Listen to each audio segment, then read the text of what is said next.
তো বন্ধুরা, আজকে নিয়ে চলে আসলাম একটা নতুন রেসিপি। তো আজকে বানাবো আমরা লেবুর পিনিক। তো প্রথমে আমরা গোল গোল করে লেবুগুলো কেটে নিলাম। তারপর আমরা শুকনো মরিচ পুড়ে নিয়েছিলাম আগেই। তো এই শুকনো মরিচটা গুঁড়ো করে দিয়ে দিচ্ছি এখন লেবুগুলোর উপর। তারপর আমরা ব্যবহার করব সামান্য পরিমাণে বিট লবণ,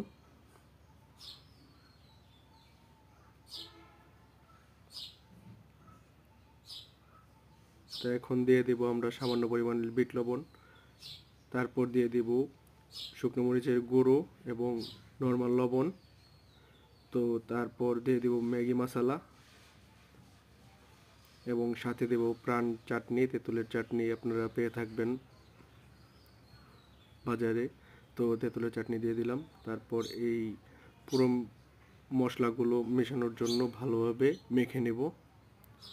তারপর রেডি হয়ে যাবে আমাদের কাঙ্ক্ষিত সেই লেবুর পিনিক।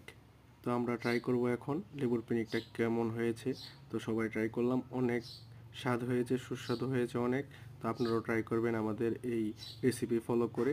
তো আপনারা ট্রাই করবেন তো।